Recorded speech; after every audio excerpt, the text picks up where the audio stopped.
Okay. Yeah. Okay. Now we have plenty of time. Okay. Так, уважаемые гости, присаживаемся. Сейчас мы будем начинать вторую часть нашего, так сказать, доклада, которая будет практической. Итак, Томас, пожалуйста, можете начинать. Okay, so we continue. Maybe we close the doors. It always tells people that it's really beginning. Okay. We've got almost 2 hours now to do a bit more practical work on what I've talked about in the last session. There might be a bit of overlap now because I wasn't really sure before I came here whether people just picked the second session or just picked the first session. But this session is concentrating on hands-on work, identifying user needs, okay, and deriving user requirements. Yes, it's still the same person speaking, and he still looks different on the picture, as so many people. Now, in the beginning of this masterclass, I want to say a bit more detailed, give a bit more detailed guidance on how to really identify user needs and how to really derive user requirements based on user needs. And if you come home and you tell people how interesting this is and how relevant it is for your projects, they might still look a bit like him. Don't be shocked, if people don't think that it's interesting what you have learned here. It takes some time to get all these concepts into organizations. But if you ask yourself, maybe after the first session, why bother with all this? Yes. Why bother with all this? Now, to begin with, user needs and user requirements are two different things. And user needs help you as an organization to foresee user requirements. We all know the drama with users is that they only really start speaking once you show them your product, and then they tell you it's all wrong, And to avoid that effect or to minimize that effect, it's very helpful to work with user needs. Secondly, user needs go far beyond what people tell you what they want. In English, you differentiate user needs and user wants. People tell you what they want, they never tell you what they need. And in the medical, I do a lot of work for medical products manufacturers. Quite interesting to see that medical product manufacturers often talk to one and the same person from the user population again and again over years. And these people that they talk to are often very prominent medical doctors who know everything, but they only know everything about themselves and their own experience. And in the field of medical devices, I often see that devices are being developed that have been developed exactly for one person. And afterwards, the manufacturer asks themselves, why does nobody else want it? And that has a lot to do with the concept of user wants. In our curriculum, we call them requests, to give them a more sort of valuable connotation. But user needs go far beyond user wants. User needs help facilitating discussions with stakeholders about their requirement. If you know how to phrase user needs and someone comes to you and says, Thomas, I urgently need this and this, you can retranslate this into what they really meant by applying the concept of user needs. And if you feed something, if you paraphrase something that somebody wants with your own words in a methodological way, they might want something different afterwards, after you've talked to them. So that's another place where user needs are extremely helpful. We sometimes, as a consultancy, we are getting into projects in a rather late phase where lots of things all of a sudden don't seem to work. And in these projects, often you had what we call in German, I don't know what that is in English, a Wunschkonzert. I don't know what that is in English, a wish concert. A concert where everybody can say what they want to hear, and then the band plays it, And in many projects, you have those wish concerts in an early phase where some people, have just told you what they want, and all of a sudden, halfway through the project, you realize it doesn't really work for everybody. And we often come into these projects as facilitators to use those user wants that have been stated, go back to the people who have claimed this and work out what they really needed, and that can be quite different from what they told you they want.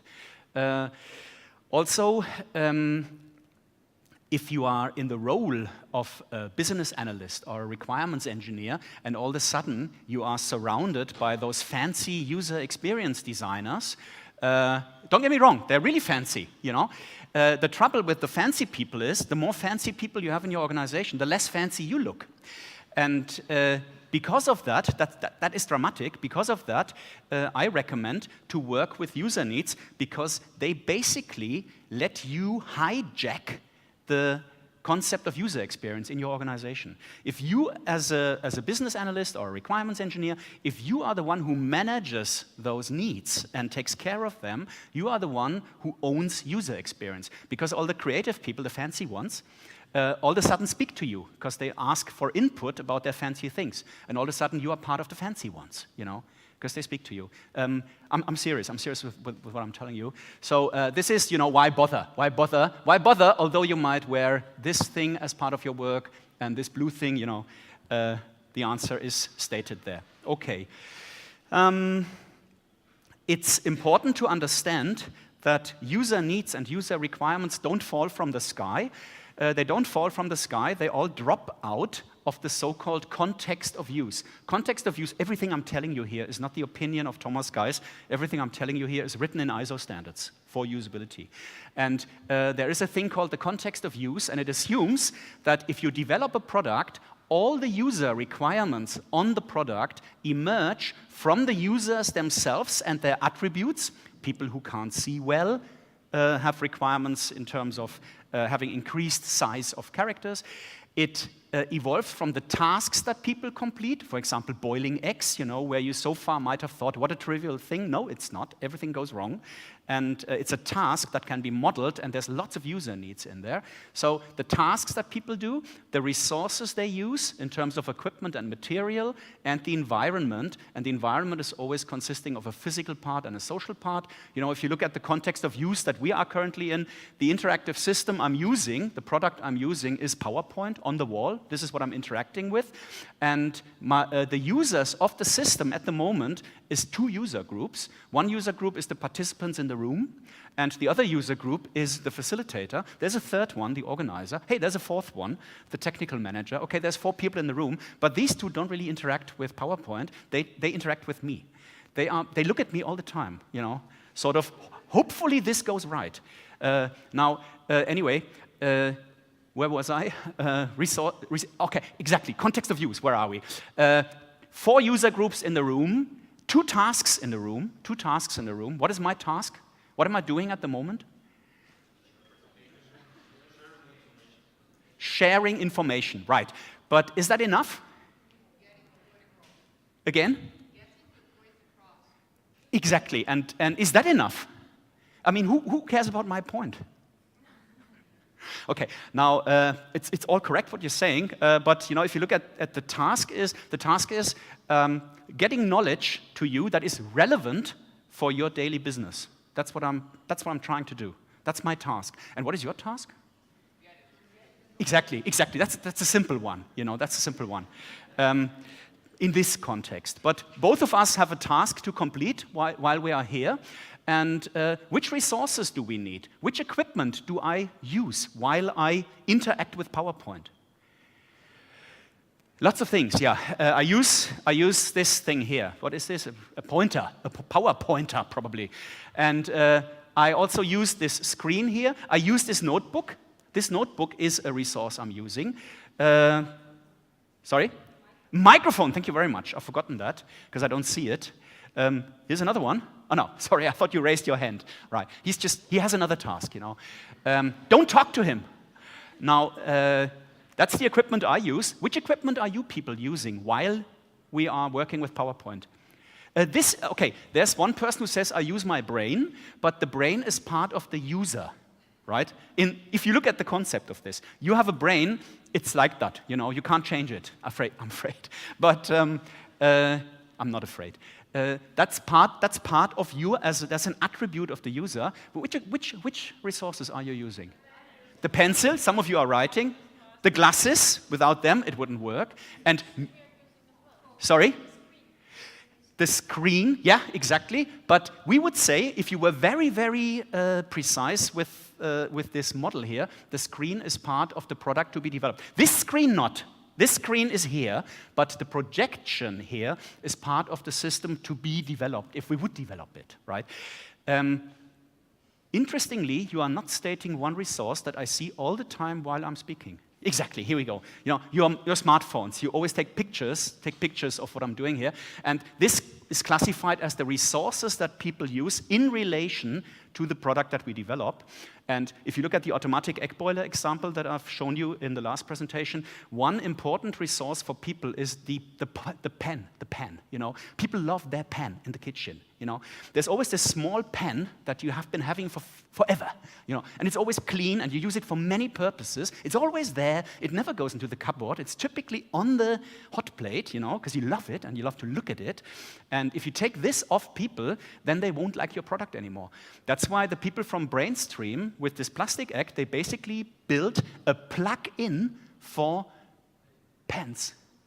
Isn't that amazing? A plug-in, an add-on.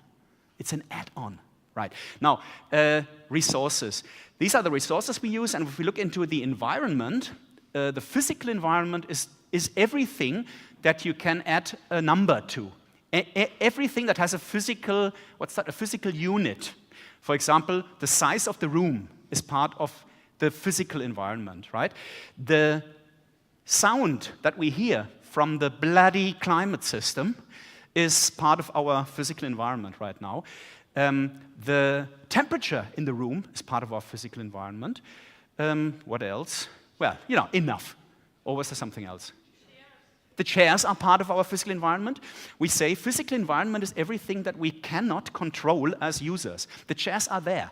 Imagine you come in here and there are no chairs, you know, like with the Rolling Stones, you know. Then this would be a rather painful experience in this room. But physical environment is everything that we cannot affect. It's the things we find to be there or to be missing. And social environment is simply defined as all the people who are around a person conducting a task or performing a task. So for me as a presenter, who is my social environment? All participants and those two aliens there. They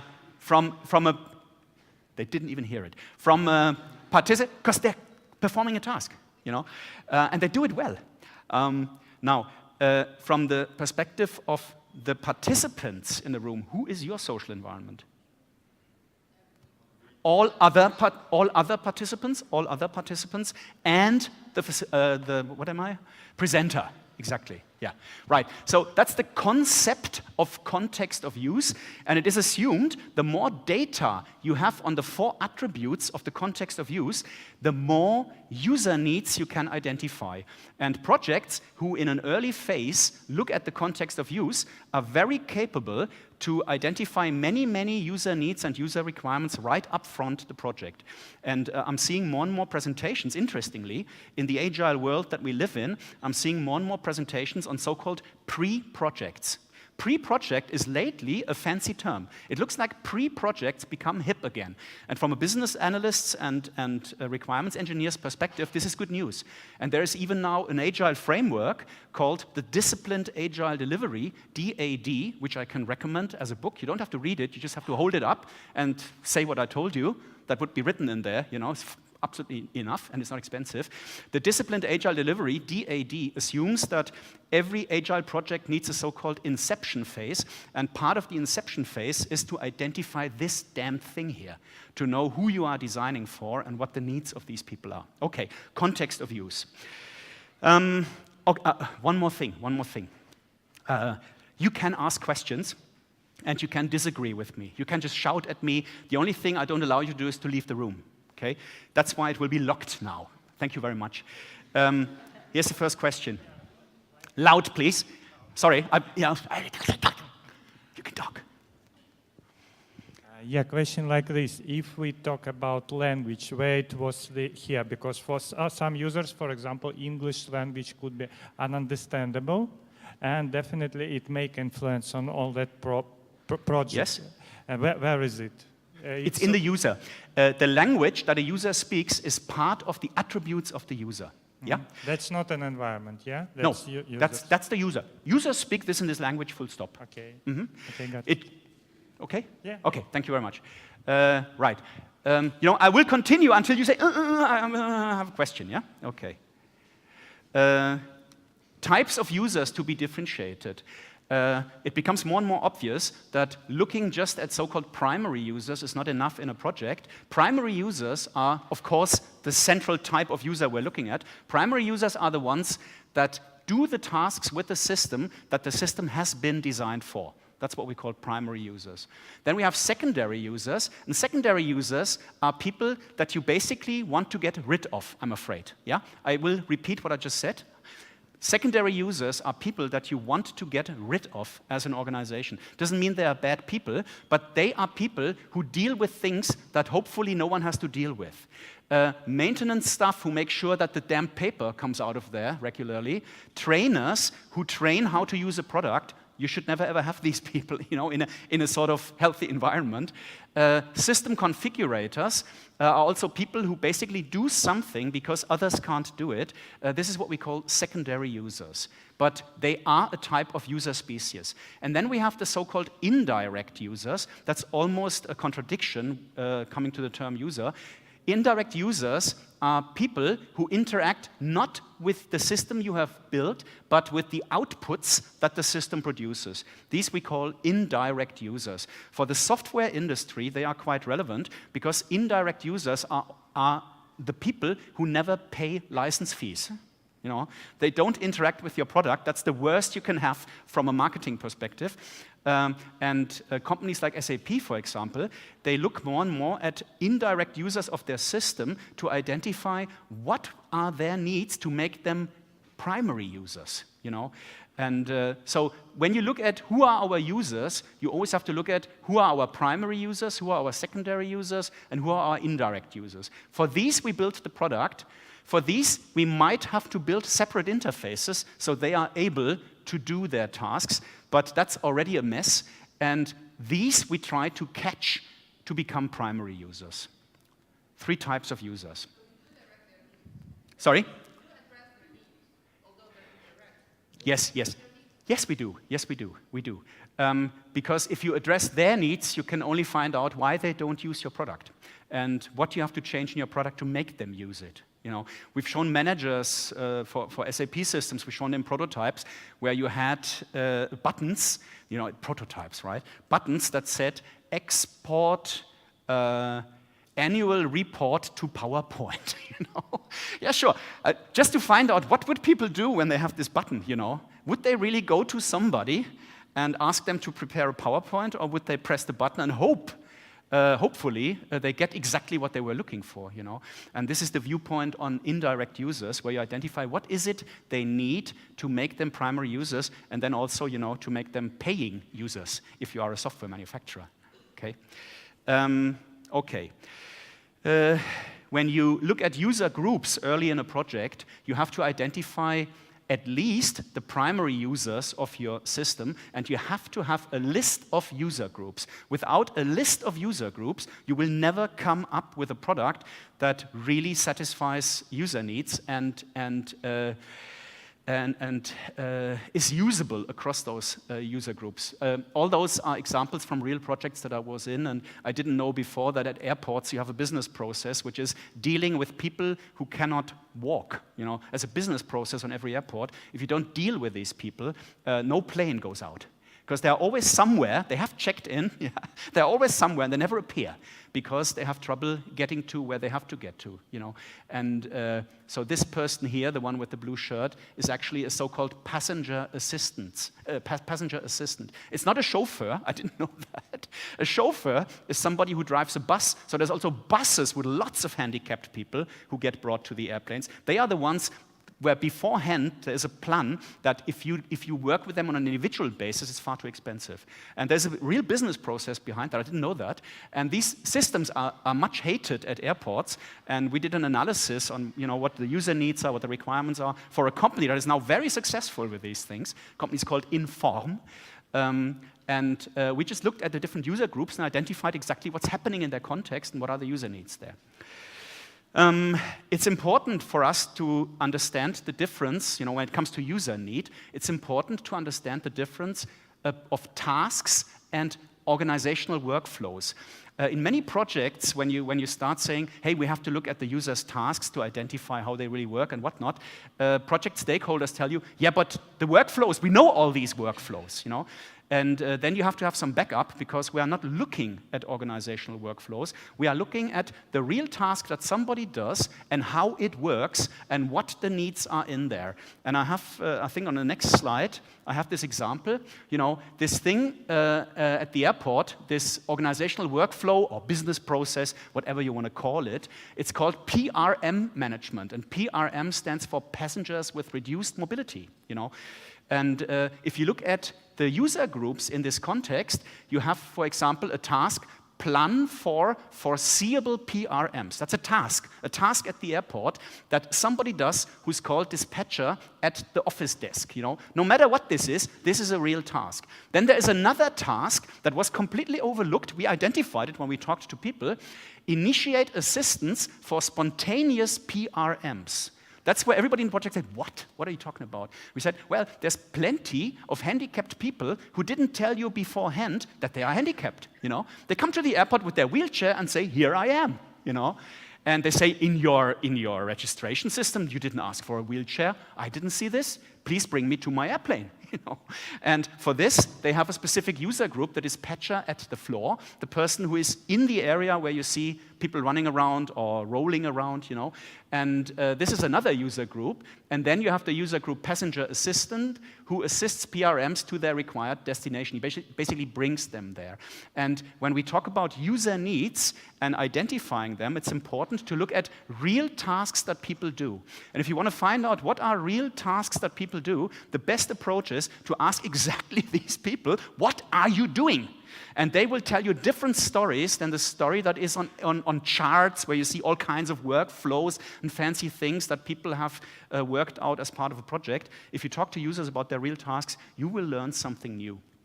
Anyway, and it's these tasks actually that contain the user needs. For example, needs to know when each PRM will arrive. Otherwise, I cannot plan for them. Needs to know which assistants are available for those PRMs. And these are real needs that then lead to user requirements, like this one here. The user shall be able to recognize in the system which assistants are currently available with which skill. Because not all of them can deal with specific people. Dealing with, what's the word for that? If you are a bit old and confused, or a bit young and confused. I was once at Heathrow Airport, and I was so stressed that I did not know where to go. And I talked to someone, I said, excuse me, I need to go to Lufthansa or something. And he looked at me for a minute and he said, hang on a second. And he called somebody, and they set me on this vehicle and brought me there. Because he realized after 2 sentences, this guy will never ever make it there. And yes, and that is a certain skill. That was actually the dispatcher at the floor. I accidentally catched him, asking him how to get to somewhere. And he said, goodness, stay here, I'll bring you a car. Okay, but that is, real user tasks versus organizational workflows that we have worked out. They are both valid, but when it comes to user needs, we really have to get on this level. And this level is really missing in projects, If you analyze your existing projects and you ask first, where is the list of user groups that we are supporting? Oh, we know all them. Sorry, my question was, where is that list? Right? Because we always know everything, right? And where is the list of tasks for each user group? Oh, we also know them. Okay, can you tell me one? Yeah, and then you have to come back with some more methodology, which I will deep dive into later. Okay, right. Now, if you ask yourself how to find out what is it that people are doing in the context of use, there is always that list of 4 things that you can do. The first one is you talk to them. About their context. The second one is you observe them while they are doing their tasks. This is called participatory observation. The third one is you look at them without them realizing that you look at them, which is called an ethnographical study. If you just follow people around trying to work out what's happening here, this is called ethnographical study. Police does that, every private investigator does that. They do it effectively, from a method perspective, ethnographical studies. And then you have user self-reporting, where you give users a questionnaire where they should, for example, fill in what they did today over a period of time, for example, 6 weeks. Now, to make it short, this is all expensive, and you won't do it unless you work for a medical device manufacturer, because they always observe people. Don't ask me why, they just love it. And it's a very helpful phenomenon in this industry, because with these people you can do good usability work. But in most projects, you will not look at how people work, because it takes a lot of time, and afterwards people ask you, and what are the requirements? And you say, I don't know, I just looked at them. And you won't do ethnographical studies, because it's often a legal issue. You cannot just follow people around. Well, you can follow people around until they tell you to not follow around, or until they shoot you, in the United States. And so this one is a questionable one. And user self-reporting with user diaries, although you find it in literature, I've done all this. I've done all of this, right? User self-reporting typically leads to creepy reports that people have written that you don't understand afterwards.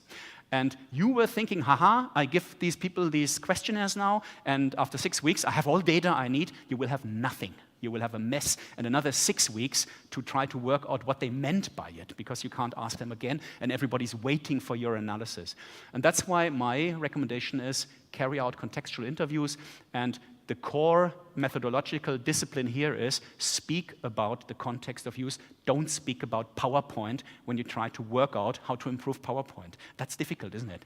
Not to talk about PowerPoint when you want to improve PowerPoint, But PowerPoint, for example, I, as a presenter, need to know how much time is left during my presentation in order to adjust the speed of what I'm doing. And I tell you what, I have no idea how much time I've got. And luckily today, I know how many slides are to follow. But if I give a training, and it says slide 1 of 257, you don't know how many slides you have to present, because your context is that you have 4 sessions per day, and your question is how many slides in that session, And it would have to say here slide 10 of 30 from block 2 of 2, actually, because we're on the second block, and. So if you want to find out these requirements, for example, the user shall be able to see at the system how much time is left for the presentation. That would be a requirement on PowerPoint.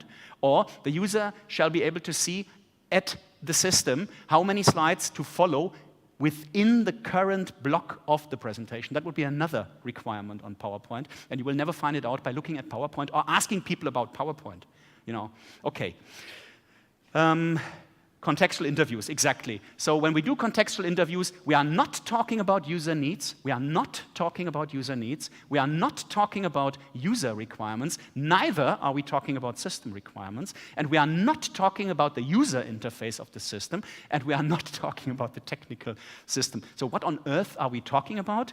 We are talking about the users themselves, the tasks they do, the resources they use, the social environment they're in, the physical environment they're in. It's quite interesting to see, if you carry out contextual interviews, people talk a lot about other people.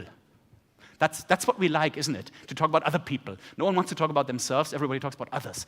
And that's a very powerful effect in contextual interviews, because people who you talk to talk about other user groups that you might not have considered yet. I did a context analysis with strategic, what do you call them? Purchasers, the people who want to drop your daily rate, strategic purchasers, that's what they're called. And when you talk to strategic purchasers, every second sentence is about project managers that try to fool them, because they already know which consultant they want, while the purchasers shall select the consultant. And they just ask for proposals of companies where they are quite sure that they will never ever be able to do the work, to give this to the purchaser, so the purchaser will again use you as a consultant, And if you have sufficient data on this, you can create beautiful user interfaces, not for purchasers, but for project managers, although you have never talked to them. Now, anyway, contextual interviews focus on users, their tasks, the resources, social environment, and physical environment. And in order to do this well, it takes a bit of discipline. The experience you gain while you do it, the model you have to have in mind. If you don't know the model of the context of use, how can you ever talk about it? Okay. When we conduct these interviews, it's important that we document afterwards what we have learned. Now, here's the next troublemaker. People don't like writing unless you are an author, and there are no many authors.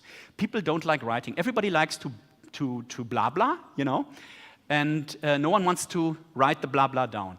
But if you take user needs analysis serious, you must write down what people have told you, because you have to assume that you find data that the people who were not with you, the people in the project who are supposed to later on build systems on it, they don't know. They don't know these data. And the question always is how to inform them about these data. And one simple tool is to write down what people said. This is called an as-is scenario. If you want to give it a fancy word, you know, it's as-is. How many as-is scenarios do we have in our project? What do you mean? Well, it's the data. Now something crashed. Do you still hear me? Okay. It's the data that we gathered in the context of use that help us afterwards identify the user needs and derive the user requirements. Basically, you know, as a rule of thumb, I don't have a slide on it, I just realized that as a rule of thumb, you can say, have 10 questions for yourself that you use as the basis for the interview. Ideally, you create those questions with the project team, so everybody has the same expectation on what you want to find out. Have 10 questions, and assume per question that you ask in an interview that you will receive half a page of paper. So those of you who still listen to what I'm saying, how many pages of paper will you have after each interview? Thank you very much. Thank you very much. So this part is listening. This part is not listening. Okay. Right. I'll come to the exercises soon, no worries. Definition of user need, the term user need. The term user need is defined. There is a standard there's a standard on user needs, an ISO standard on user needs, and the standard says a user need is a prerequisite identified as necessary for a user or a set of users to achieve an intended outcome implied or stated within a specific context of use. Okay, that's a long statement. If you ask yourself how to write those things down, in general you can say a user need has a specific syntax. It's never about the person you talked to. It's never Mr. Miller who you talked to. It's always the user group. For example, the presenter, the participant, yeah? Must know something or have something, must know something or have a specific resource or have a specific skill in order to decide something else or act. That's the syntax rule. We will practice it in a moment, don't worry. We'll do it in practice with Microsoft Word, because PowerPoint is the tool for the liars, Word is the tool for the business analysts. And so we will do this in a minute, but I already advise you, if you write down user needs, stick to this syntax rule. As soon as you drop out of the syntax rule, you are writing something arbitrary, and typically you are writing solutions then. Example for a user need, we just had it. The presenter needs to know how much time is left for his presentation. That would be the prerequisite up here, in order to complete the presentation in time, and that's one intended outcome. There's various more. If you look at the situation we are currently in, there's approximately 50 user needs in that. So that's the term user need. And the difficult part of user requirements engineering is to identify those needs. To derive the user requirements, you will see, is rather simple. To identify the user needs is the tricky one. So just to show some examples, you know, if you look at, let's say you are a company who have, let's say you are Uber or whatever, you know, not Uber, something else in Ukraine. You are a company who want to build a service that makes people take your cars instead of something else, and you look at the needs of people, you would see, for example, the potential taxi guest who is in a hurry. It's a potential taxi guest, he might not want to take a taxi, who is in a hurry, needs to have a taxi nearby, that's the resource he needs, in order to get to the destination in time. This sounds trivial, but if you look at the companies who successfully build systems, for example, Uber, they have transformed this into a user requirement. With the system, the user shall be able to see whether there are taxis around him after having opened the app. And that's what you have with Uber, you know. You start this Uber app, you look at it, and it's already fancy, you know, because you see these drivers. You have a feeling these are human beings, and if I don't go with them, they might be upset. you know? And so this is all based on the identification of such user needs. They don't do this for fun. Here's another user need. Before taking a taxi, the potential taxi guest needs to know how much the taxi will actually cost. That's an informational need in order to decide which means of transport to take. That's another user need, you know. In Switzerland, they tried to establish such a service. In Germany, it's called My Taxi. It's now in Spain, it's in many countries. And in Switzerland, the whole service failed because of this. Because in Switzerland, you know, if you have an app and you see how much it will cost to go with this taxi to the airport, you are never ever going to take it, you know. And good, what a good service! It protected me from financial harm, you know. What they didn't do, if they were really clever and had analyzed this user need really, they would have found out, hey, people decide which means of transport to take. It's not just about My Taxi or Uber. Right? Because if there is a bus around that brings me there in 10 minutes and it costs €1, I would say, wow, you know. So if you look at these user needs, you can actually come up with new apps that can ruin Uber. Isn't that, who's working for Uber here? No, okay. Right. So that's an example for an information need, and then we have those competency needs. Example, the taxi driver needs to be capable of driving a car safely in order to bring the customer to the requested destination healthy. You know, sounds trivial, but that's a good reason for many people to not take Uber, because all they have learned so far is that these are gangsters, you know, and they cannot drive, they don't even have a license. You know, every taxi driver will confirm this. You know, anyway, these are examples of needs, and they always follow this syntax rule that I had on the slide before, and we're going to practice it soon. Yeah, here are some quality criteria for user needs statements, because people always ask, but isn't the user story the same as a user need, and aren't we doing this already? Typically, you can answer this with these quality criteria, and you find out, no, you don't do it.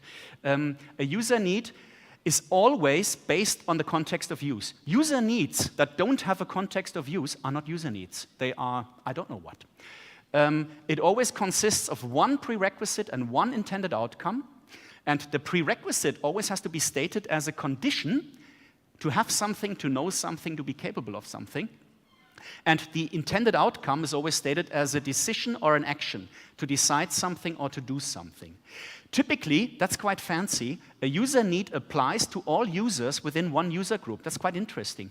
When we did the analysis with the egg boilers, we talked to people, we recruited people who said that they would never ever buy an egg boiler, because they have a pan already and they know how to operate it, okay? And typically we talked to 5 people within one user group. Here we talked to 15. But after 3 interviews, when we analyzed the data, we already had all the user needs for all people who were going to talk to us afterwards. And the interesting phenomenon here is, typically if you write a user need correctly, you can prove that it applies to all people who are in this context, in this particular context of use. That's very powerful, right? And it also helps you in projects to facilitate, you know. If projects argue about requirements and which way to go and what not, if you work out a user need, the user need based on a discussion, typically people shut up, you know. They just, yeah, that's it. Okay, if that is it, then we have to do this. Disciplined agile delivery. Okay, it applies to all users. Yeah, and it's not arguable. A user need is not a user need if you can argue about it. And that's a lot of fun in workshops where, you know, you say, anybody has an argument with this? Anybody wants to say this is wrong? You know, I always say if I have 10 people, there has to be one in the room who always disagrees with everything, right? And all of a sudden you see number 10 has a problem disagreeing, and then you know, okay, we are quite close to what it should be. Was there a question? No. Okay, all right. Okay, this example we've seen already. Best practices for formulating user needs. Only one prerequisite, to know or to have something. Only one intended outcome. Avoid tautologies. People tend to write down things like, must know the time in order to know the time. That is a tautology. It's something that, you know, it doesn't help. It doesn't help you further. And 2 user needs statements differ by either a different prerequisite or a different intended outcome, or both, you know. We'll look at that practically. Okay. What else? This I introduced already in the last session, or was it this session? I don't remember. Here we go. Here's a question. Here's a question. Where is a question? I don't know where a question is. Here's the question. Okay. I have a question about this user needs. You told that if you stated user need correctly, it will apply to all the users in this group. And also you told a little bit earlier about medical development and the problem that sometimes they hear only one person. Yes. Is it user need stated incorrectly or the person selected incorrectly? Now, okay, the question was, I just said that in the medical industry you have a phenomenon that the companies always talk to the same person again. Now, what they actually talk about is everything but the context of use. That's the problem. So when I refer to the medical, sorry about everybody working in the medical devices industry, but I do a lot of work for them. If you look at the level of communication between device manufacturers and particularly medical doctors always talk about a solution that they want to have. And this is not a user need. This is a user request or a user want. So careful with my statement when I say often you find that you talk to one person and you find something out for everybody else. We say in general, per user group, you should do at least 5 interviews. 5 interviews. So if you have 5 user groups for a project, we would say, friends, if you want to take it serious, 5 times 5 is 25. You should do 25 interviews on the context of use and identify the user needs that you can identify from this. Yeah? But you can have the situation that you talk to one and you have it. Yes. Yes. Here's the next question. Yeah. If the user group is smaller than 5 people, how do you define them? You talk to all of them. If the user group is smaller than 5 people, talk to all of them. That's all I can say. I'm serious, huh? I'm serious. That's the method. I wouldn't know what else to do. Okay, anything else so far? Okay, I'll go ahead. This one I talked about before. You have to have this analytical process, and again, we will practice.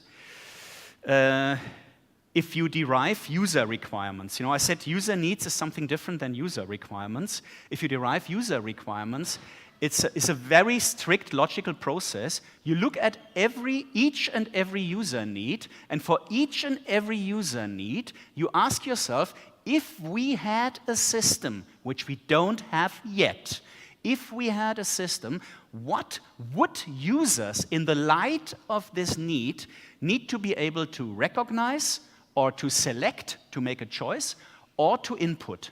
That's it. For every user need, you ask yourself, which of the 3, maybe all 3, maybe 2 of the 3, maybe just 1 of the 3, which of the 3 apply? And these are the user requirements statements.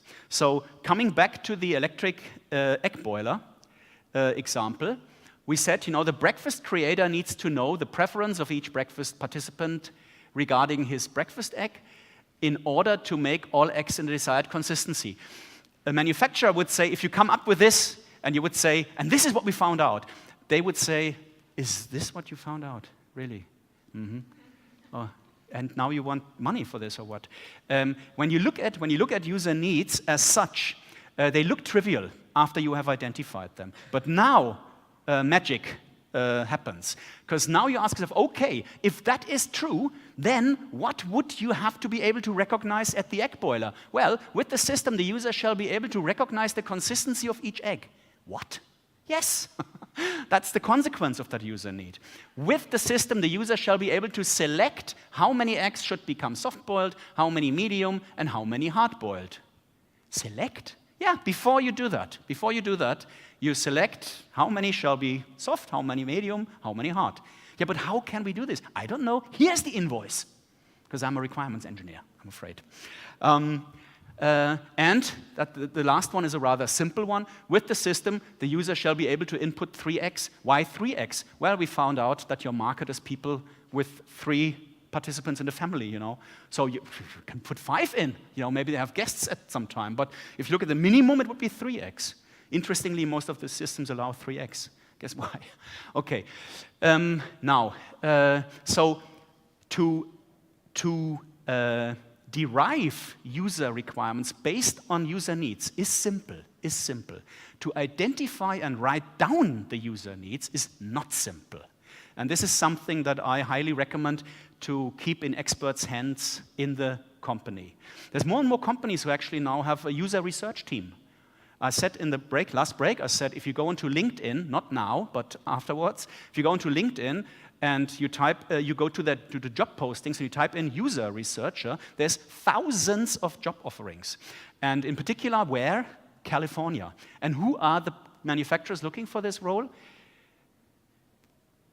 Amazon, Expedia, eBay, name them, you know. And how comes these people are so successful? How comes they always come up with things that no one has asked for and everybody likes, you know? Like Expedia lately, if your plane is late, they automatically take care of you getting the money back, you know, getting a compensation. Try to do that with Lufthansa directly. So from user needs to user requirements, this is the general approach. And what else do I have to say? Not a lot. We are now practicing. We're now practicing. The way we practice is that I open a Word document. Where, let me look at it, because you always have to find out not to make it too big, not to make it too small. You know who I mean. Exactly. You who are smiling now. Can you read this? That was a suggestive closed question, you know. If he would have said no, he would have felt like his life threatened. But let's see. You never ask questions like this in an interview. You never do an interview like this. Let me see. I keep it like this. I've got 3 exercises, and the first exercise is about an alarm clock. Imagine you are a manufacturer of alarm clocks, and everybody loves your alarm clocks, and they are so stable and so reliable, and they never break, and actually they are forwarded across generations, right? And everybody says this is the best alarm clock that one can have, and nobody purchases them because they are all already on the market, and is a sufficient amount of them that goes around. And and you're having a problem as a manufacturer, and you ask yourself, are there user needs in the context of using an alarm clock that we have overlooked? And if you do it systematically, you would first identify who are the user groups of an alarm clock. If I ask you, who are the user groups of an alarm clock, what would you say? Everyone? Karl Lagerfeld would disagree. Karl Lagerfeld gets up when he wakes up. Everyone? That would be a prerequisite for an alarm clock that has an acoustic signal. But what about the people who can't hear if we are manufacturers of an alarm clock? Isn't that a beautiful example? Who knows alarm clocks for people who can't hear? Yeah, think about it. Not now, but later. Now, more proposals?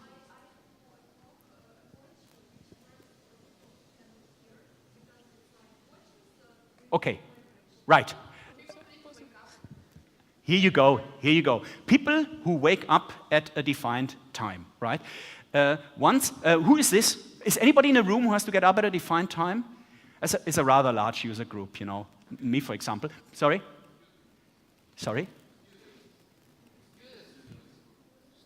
Students, exactly. Students don't have to get up at a specific time, do they? Workers, employed people, right? But in general, you would say the user group, the first guess of the user group is people who have to get up at a defined time. These are people who are likely to use an alarm clock. And when you deep dive, when you do your first interviews, all of a sudden you will find something interesting out. You will find out there are through sleepers and there are light sleepers. All of you in the room woke up at least 2 times last night. Okay, these are the light sleepers. Yeah, most people don't admit it, but because this has all consequences. But you are the light sleepers. About 40% of the population is light sleepers. Who of you solely slept through all of last night? Okay, here you go. Not me. Interesting. Okay. Now, anyway, you are the through sleepers, and through sleepers and light sleepers have a different approach to the task that they are conducting. Now, question, what is the task an alarm clock supports? Okay, right. How do you actually do a facilitated group exercise? I'm just asking myself, you know, because I've got many answers. Some of you, okay.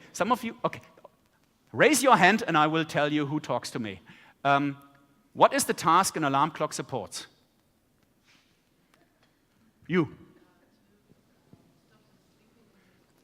To stop the sleeping. To wake up. Play sound. Inform what is the time now. Okay, right.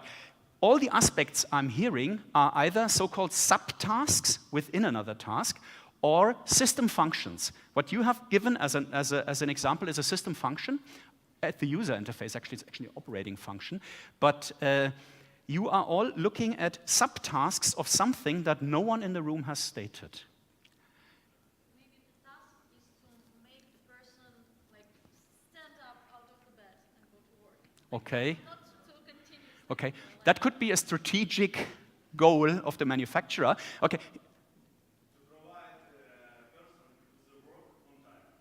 That's an intended, that's what we call an intended outcome.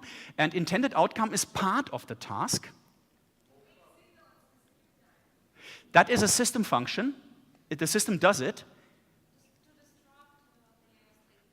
To stop their sleep. Okay. That's also a system function that the system does to you. To have enough time to prepare is a user need. Okay, to get up when I need is intended outcome. Intended outcome. Okay, more people. Okay, here's one.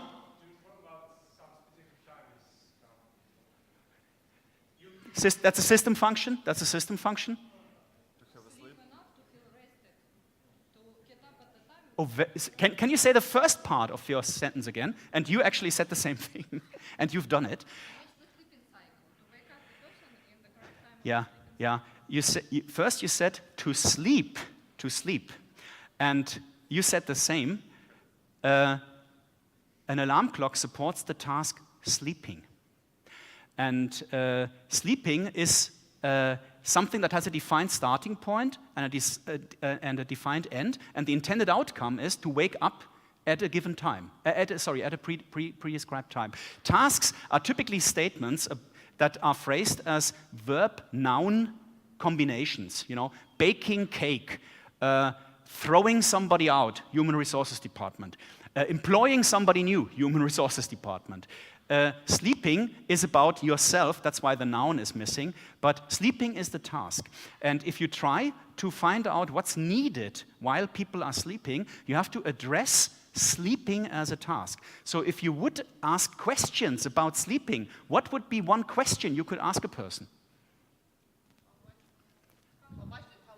How long do you sleep? Don't say how long do you need, because that's it, you know, how long you sleep.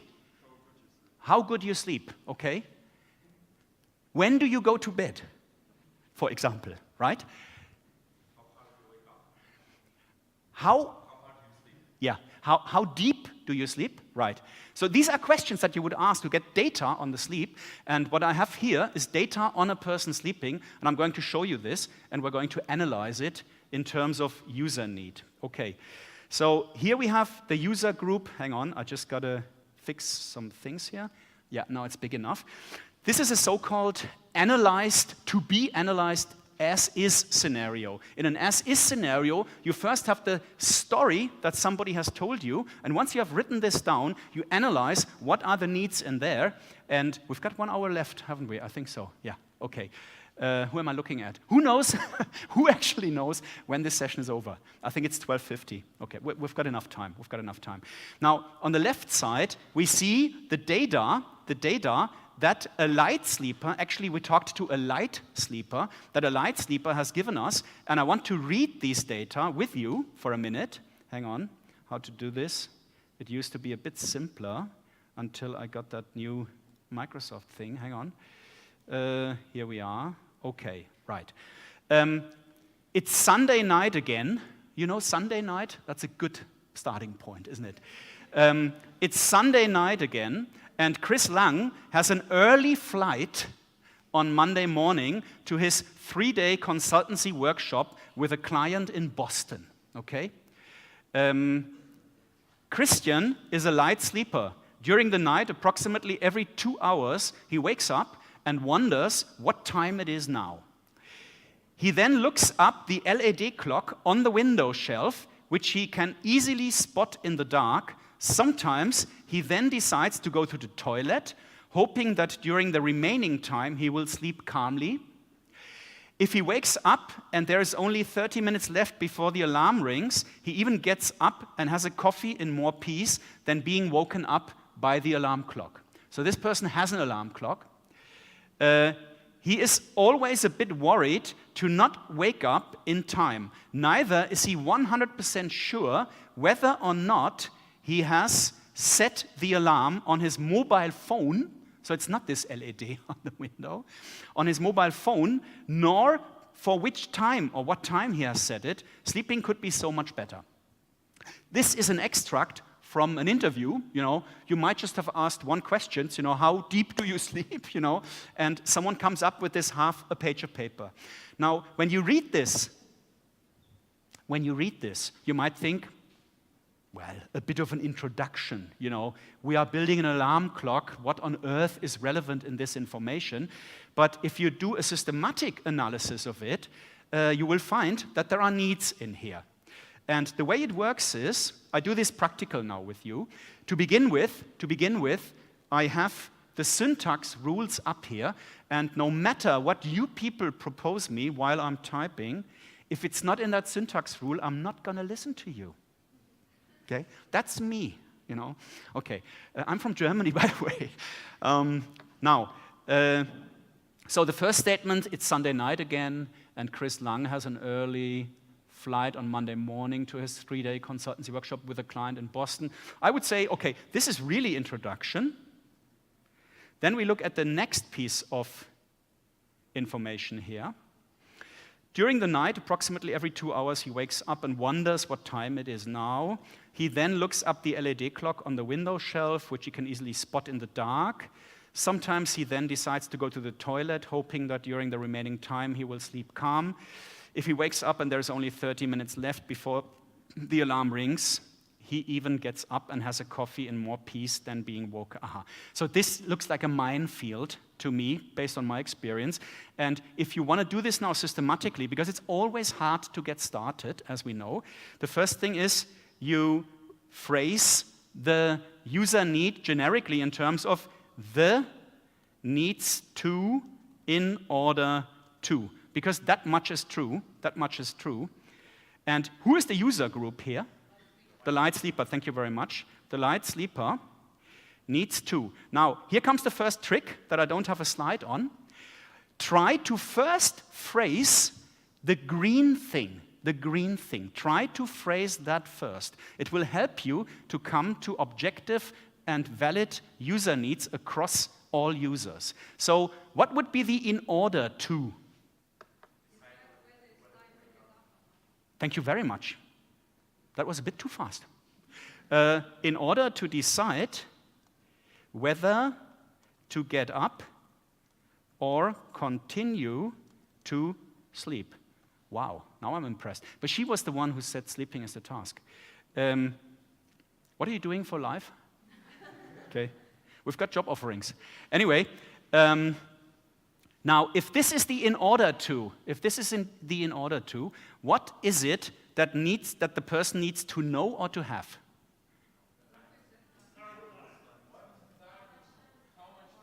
That's a big difference. Spontaneously you say what the time is. Well, he knows it already. He looks at his bloody LED thing on the window shelf. But the core is to know how much longer he can sleep. Interesting. Who disagrees with this? Klaus Kinski? Okay, he was a German actor. What on earth did you say? Needs to know how much longer, how much time is left for the sleep? How much time is left for the sleep? In order to decide, yeah, fine. That's as much as I would write down here. That's a user need. What do you think? How many light sleepers need to know this? Everybody. Is it based on the context of use? Does it consist of a precondition and an intended outcome? Now, here comes another quality criterion that I didn't have in my slide. Is the interactive system, the alarm clock, is it in the user need? No, because it's not allowed to be in there. A user need that has the solution in the statement is what we call immunized. You're already doing something wrong. You are building a system in your mind. Because the outcome of a context analysis can be that you have to build another system, a totally different one. Maybe not an alarm clock, but a yogurt maker or a coffee machine, I don't know. Now, here was a protest. No, I have a question. A question. Here's a question. I don't know how relevant it is for now, but what about the light sleeper needs not to wake up at night in order to feel better in the morning? Moment. I'll put it down and see if it sticks to the rule and if we can do something with it. Can you repeat what you said? Okay, hang on. It's this new Lenovo. My old one got stolen. The light sleeper needs not to wake up at night. In order to be, yeah, in order to feel rested at the time to get up. Yeah? Because at the time he gets up.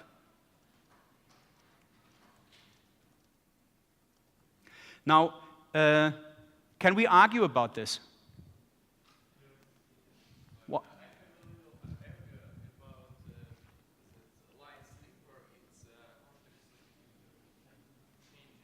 Yeah. The fact that he wakes up is a given. But that would be one argument. But she would argue, it's interesting, she would say, but this person wants to sleep. He wakes up not because he thinks how great it is to wake up every 2 hours, how wonderful, now I can look at my beautiful LED clock, and realize that I've got 30 minutes left. Okay, so I would say this is something we can put down. Probably we can't do much with it, right? But leave it there. There is a general rule which says try to not have not statements in there. But when it comes to safety-related user requirements, you don't get around not, But in general, as a rule of thumb, I would say try to rephrase this with taking the not out, then we are probably getting closer. The trouble I'm having, and I will come to you, the trouble I'm having is I have to look at the time I'm having and which examples we find to deal with. This one, I would say, keep it there. It's interesting. Heaven knows, what we do with it. And but it might be the case that we later on cannot derive requirements based on it. Doesn't matter. It's still on our mind, and heaven knows. Okay, lady in yellow.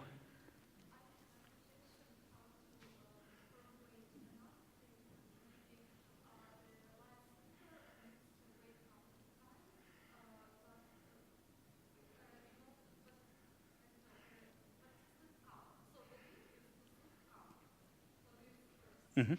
Now, in general, we try to phrase the precondition, the blue thing, as a condition, something that somebody needs to have or to know. That's as much as we have to state there. And if we would say the user needs to sleep calm, well, you could say the user needs to have a calm sleep. I'm okay with this. It fits into the syntax. It's one that we can put down here, and I wouldn't actually do a competition of the needs here. The more you have, the better, I'm afraid. And I would put down the light sleeper. Let's put it down. The light sleeper needs to have a calm sleep. Needs to sleep through is not a condition. That's the problem. Needs to have a calm sleep. I will just put it down. And but that is one way of getting away from the not towards a non-not. Let's keep it for the time being. We might not be able to do something with it afterwards, but these are valid user needs. They're okay. Now, let me do something here, just some twist, otherwise this word won't do what I want it to do. Okay. He's always a bit, hang on, was that it? Yeah. He's always a bit worried to not wake up in time. Neither is he 100% sure whether or not he has set the alarm on his mobile phone, nor for what time he has set it. Sleeping could be so much better. Okay, who has a proposal here? Okay, it's quite simple. The light sleeper needs to, comma, in order to, isn't it?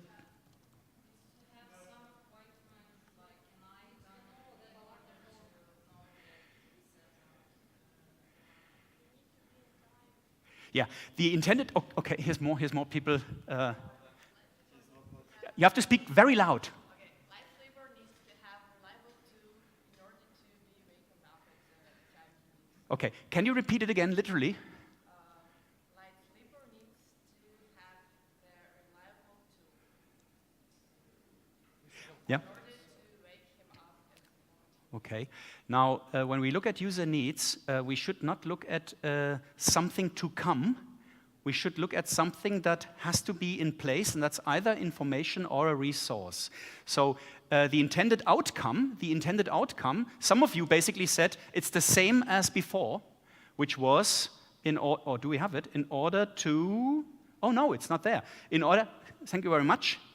In order to wake up at the intended time. That's basically what some of you said. In order to wake up at the intended time. And the question is, what does he need to know or to have?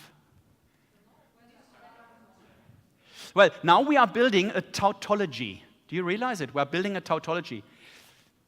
Sorry, I can't go to everybody. So. But I have a different need. So I think the light sleeper needs to know whether he set an alarm or not in order to sleep well. Yes, but the trouble is, yeah, exactly, we're almost there. The trouble is, the alarm clock is in your need, and it should not be in there. So he needs to know whether he set up an alarm or not. So it doesn't matter whether. He needs to wake up in a specified time. That's the intended outcome. He needs to know that he doesn't have to worry. Yes, and when don't you? She's almost there. You're not giving me the answer. You are giving me the answer. When do you know that you don't have to worry? I believe that, like in the context we have written that he needs to know how much time he has left. Yes. Then he needs to know that there is no more time.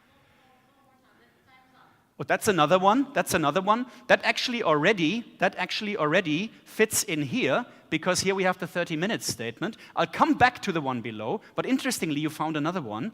The light sleeper needs to know, hang on, it was here, give me a second, needs to know that the time is over. Actually, now that I listen to what you said, it is the one down there, isn't it?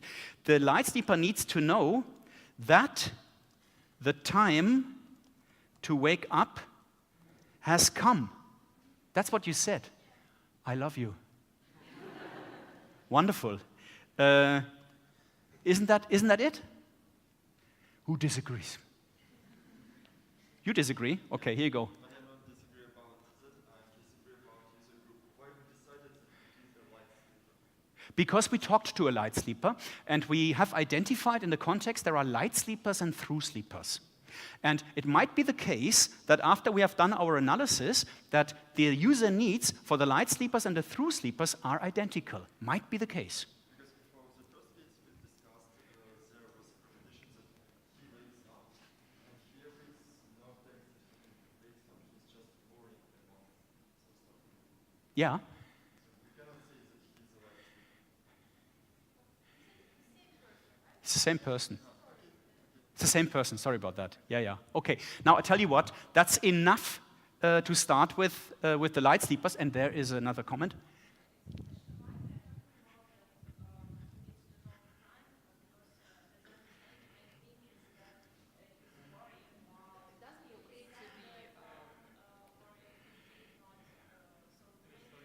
Yes? Yes. So this one user need does not fully address what we have said here. It's part of it, which is nice, but there's another one. And that's why these people don't let me go, because they found something else. And the best way to proceed is to write it down. Yeah? But not the way you said it. We will look at it. No, I'm not. I'm going to write something down now. Give me a second. And maybe I write down what you were trying to say. Okay. The light sleeper needs to know, comma, and give me a second, in order to wake up at the intended time.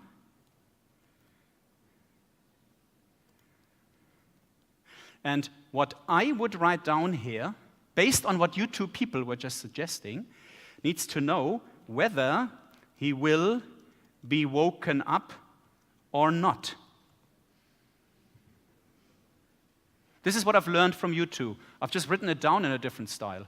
Is it okay? These people confirm it. By the way, users always confirm user needs, you know. They would never come up with them. You will, because you're in a training.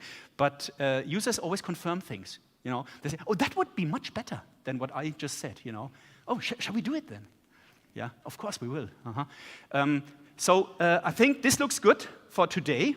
And all I'm trying to bring across here is to identify those user needs is hard work, as you can tell. You know, you write things down, and then you have to have a basis to argue them out. You have to have a basis to argue them out. And that is it a precondition? Is this an intended outcome? Not a tautology? Would everybody agree with it? Is it in the context of use? So you have to look at those quality criteria. And once you have written them down, you will speed up in the process. Because to derive user requirements based on that is simple. And this is what we're going to do now. So if I look at the first user need and I derive a user requirement, I just press Alt-U, UR1, first user requirement, it's Microsoft Word. And a user requirement has the syntax up here. There is no in order to and all this strange stuff. It's a simple statement where we say the user, and I would go as far as say the user. Don't worry about light sleeper or whatnot. You want to sell that product to everybody. Also to Karl Lagerfeld, who doesn't have to get up, but all of a sudden he loves your alarm clock, you know. And he says when it rings, I don't get up. Yeah. The user, okay, with the system, actually this is missing in the, okay, hang on. As I give you this template afterwards, come on, with the system, that's the Catholic way of writing it down. The user shall be able, exactly. With the system, the user, you could also say with the alarm clock, you know, but now we are Catholic, we write down things according to the rule. With the system, the user shall be able to. And the question is, shall be able to do what? To recognize, to select, to input. What is it? Looking at the first user need. Recognize, exactly. And what do you have to recognize? Okay, to recognize how much time is left. And then I would be a bit more precise, because a developer who reads this would say, well, it depends how healthy you are, you know, how much time is left, you know. So there is room for interpretation in this requirement, and it's about which time? Before, and then you could even say, you know, our product that we are going to build before the system alarms the user, and we could even debate, is it alarming or is it, hello woman of my dreams, you know? So like with, you know, the egg boiler, which sings Killing Me Softly, but based on a recommendation of mine. But this is a user requirement. This is a user requirement. And now I'm asking you people, who has this alarm clock? This one. Who has this feature on their alarm clock? Come on, you have it. Tell me.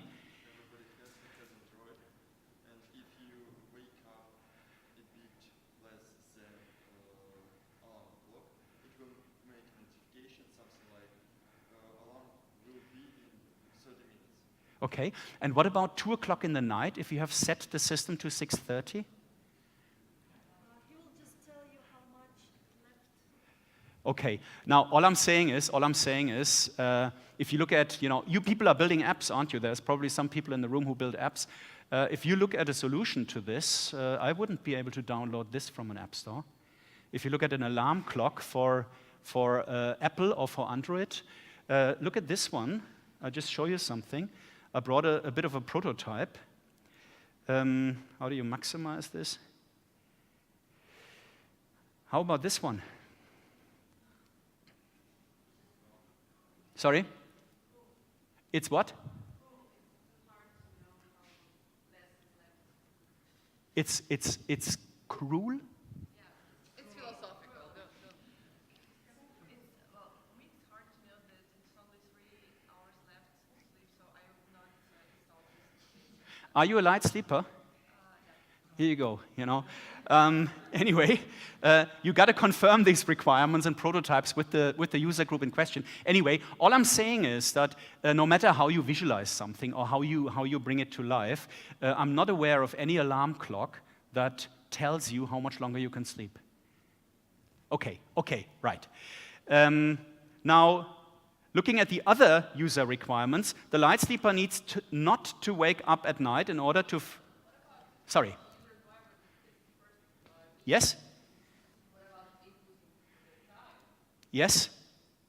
So what you are saying is, the user, with the system, you know, just to stick to the rule, with the system, the user shall be able to input the time to wake up. That's what you wanted. You know, that's a simple one. That's one where we would say, you know, that's valid, and it fits into the system. And that's one where probably most manufacturers of alarm clocks would say, this we have. The first one, so, yes, this would be, at this point of time, we would say, this is the requirement. To talk about the solution, a good solution would start now, once we have this. But here, I would say, from a pure requirements analysis perspective, I would simply state the requirements, so those people who have to come up with creative solutions can do something sensible. But interestingly, looking at exactly this user requirement, isn't there another recognize in the context? Okay, she was first, I'm afraid, and then you come. Here you go.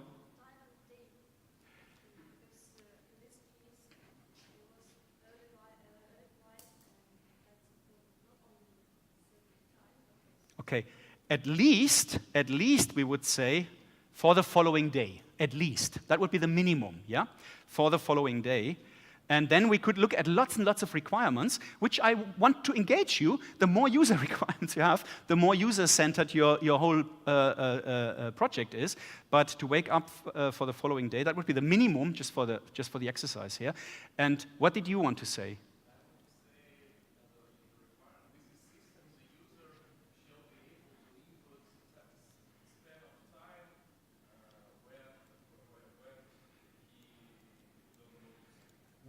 With the system, the user shall be able to input the duration that he wants to sleep. No.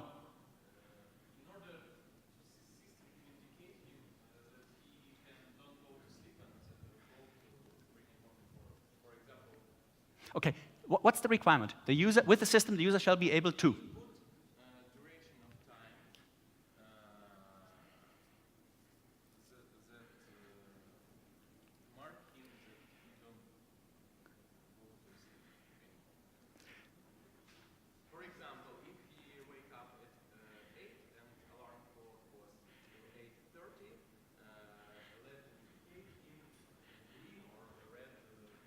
The user shall be able, with the system, the user shall be able to recognize that when he has to go to bed?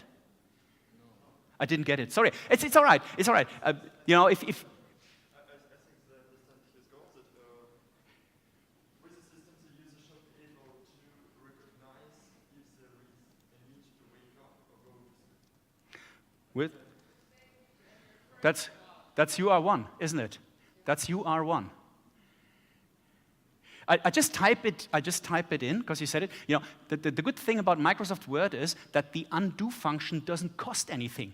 It's different with development tools, you know. And so with the system, the user, I'll be with you in a minute, shall be able to, so you dictate, please. You, just you, journalist. Recognize. To select? No, to make a choice. To make a choice is select.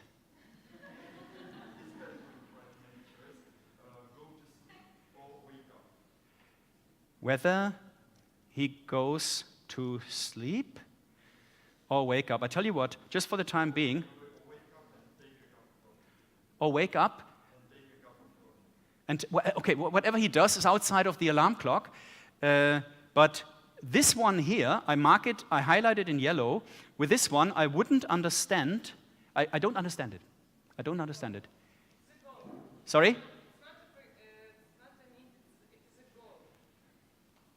No, it's a user requirement, I just don't understand it.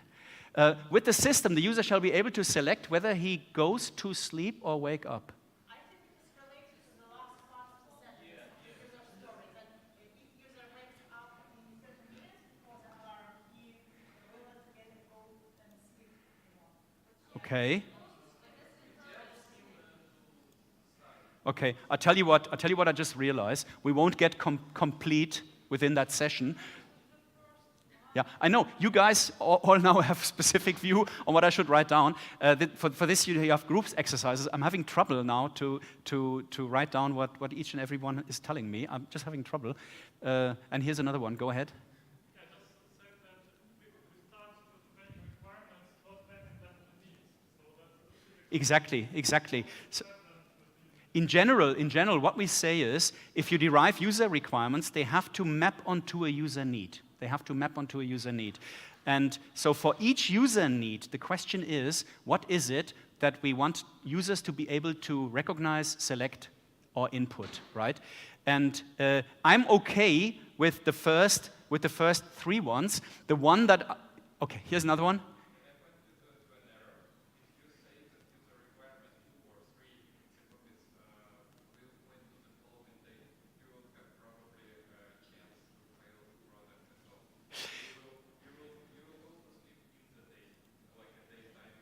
Okay, so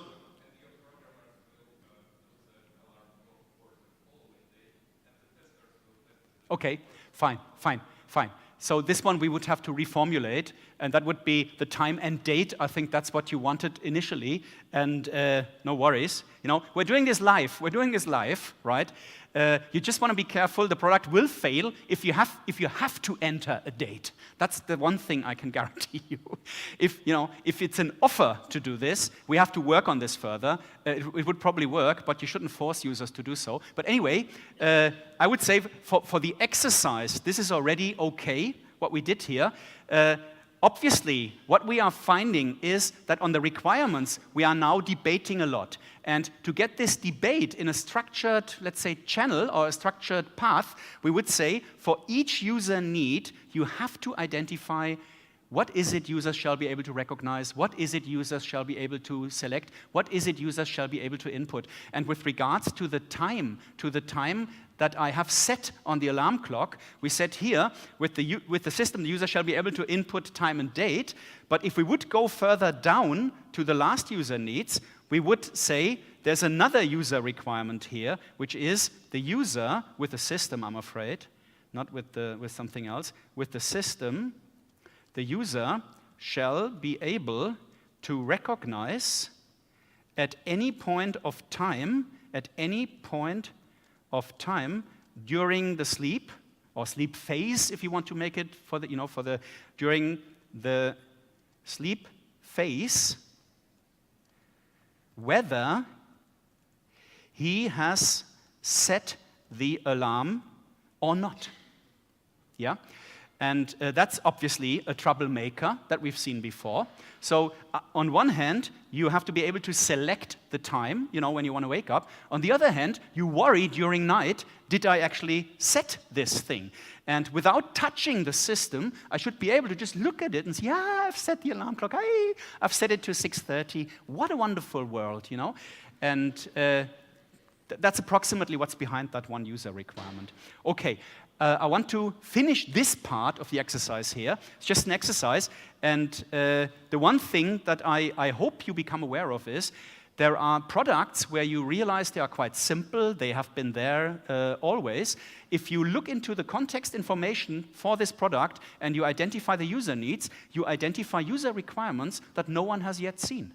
And once you have them, you have an innovation. So the user requirements by themselves are already an asset for your company. and I wouldn't put them on the internet. If you find something out in terms of someone has to be able to recognize something that no one has ever built with a system, you have an asset for your company. Okay, exercise two,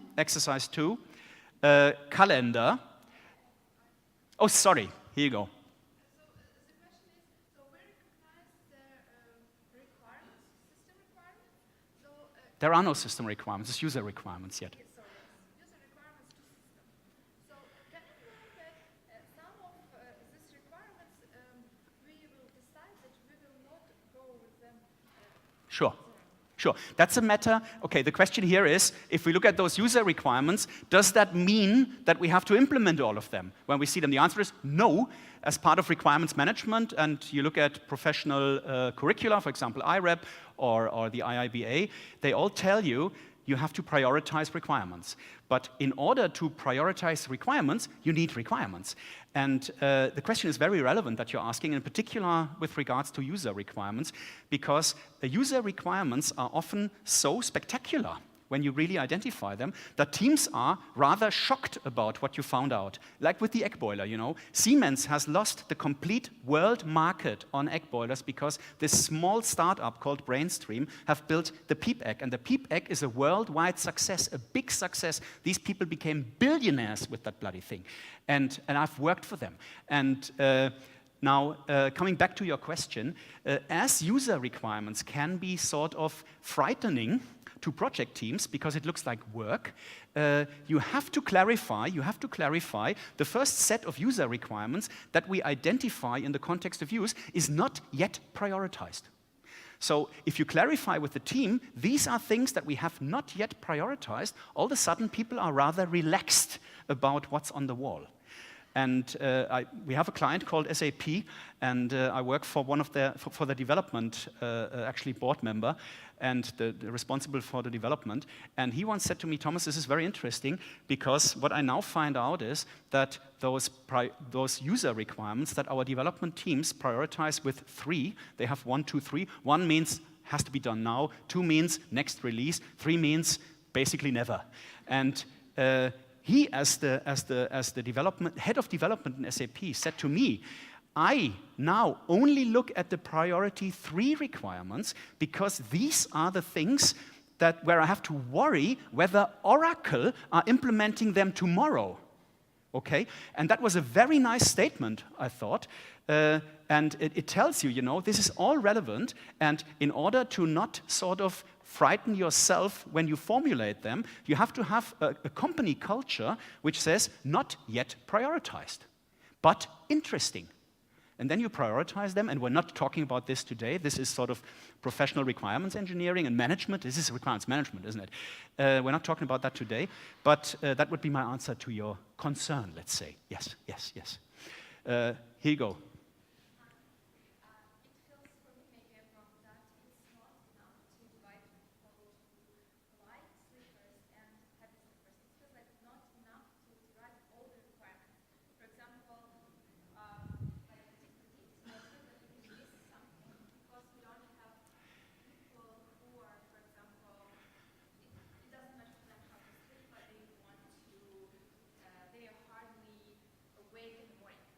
Yes.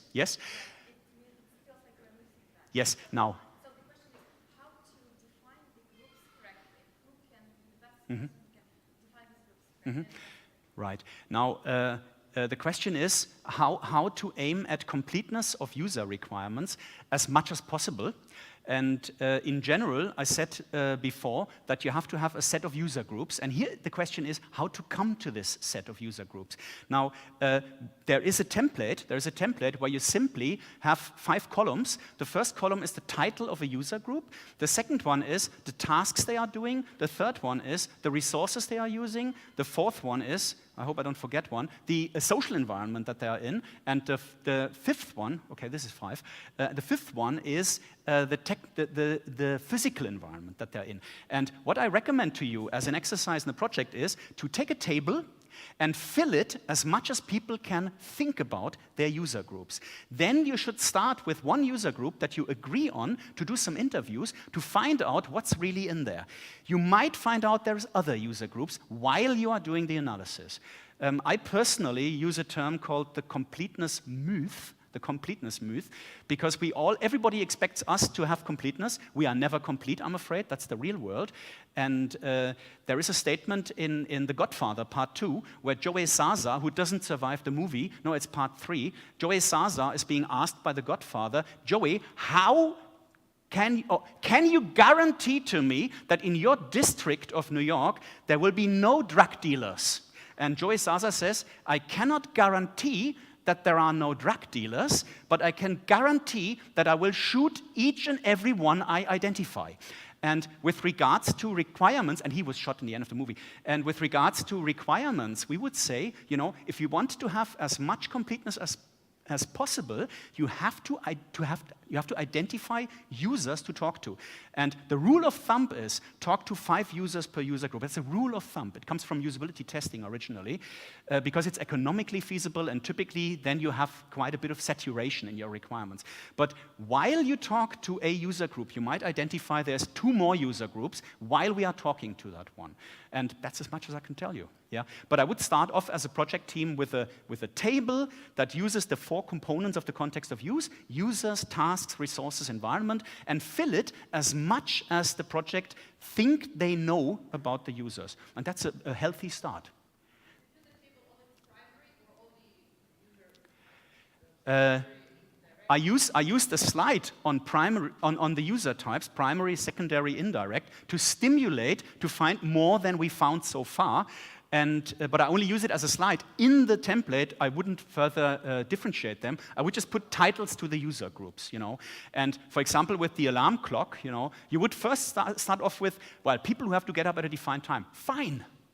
Then you talk to them and you realize half of these people tell us they wake up every 2 hours. Others say, I couldn't care less than looking at the bloody alarm clock all night, right? Because I sleep through and all I am listening to is the alarm in the morning. And then you would see, wow, there's the light sleeper and the calm, what was the other one? The through sleeper, sorry about that.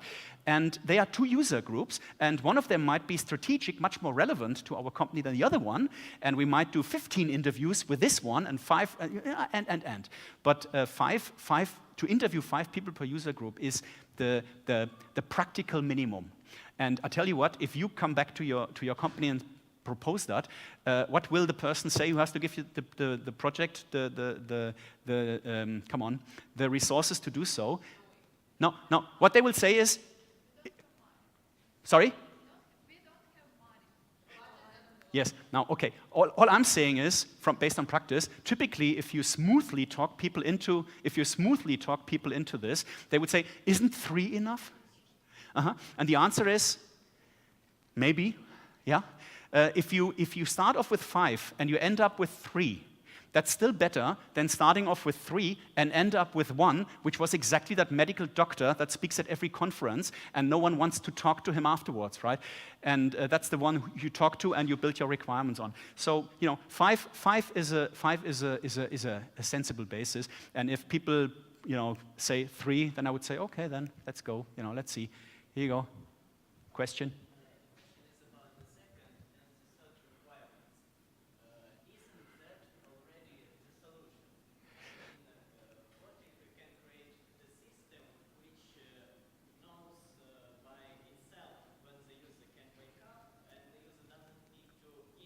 Mm-hmm.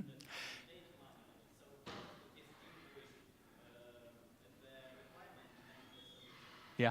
Now, let me be very practical here. It's a very practical answer. What I will do is, I will take this one here, and it's not yet 100% nicely phrased, but what I will do is, I will write down a system requirement here. Let me see, SR, like system requirement, where are you? System requirement, say hello, here it is. Okay, yeah, system requirement. And I would say the system shall be able,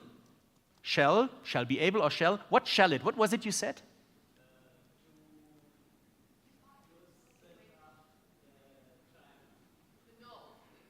Okay?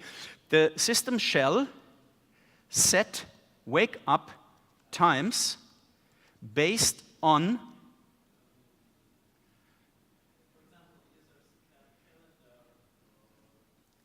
let me say dot, dot, dot. Yeah? Dot, dot, dot for the time being. Now, in general, we say user requirements must result in system requirements, because that is what we physically build. And the user requirements we validate against later on whether the system works according what we want the users to be able to do with it.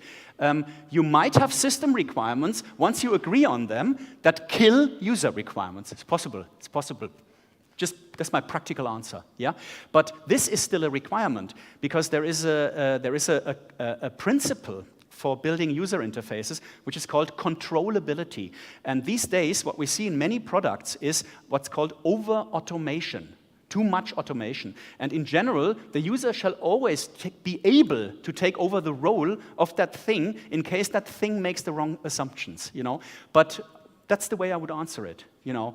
And for this masterclass, I only look at user requirements, but I did this now because you had a question, right? But it's just on user requirements. But user requirements are the basis for system requirements. And without the system requirements, you won't get forward anyway. Okay. Okay, here's another one. Here's another one. Yeah, we don't have to do my 3 examples. One more we will do, don't worry about it. But here you go.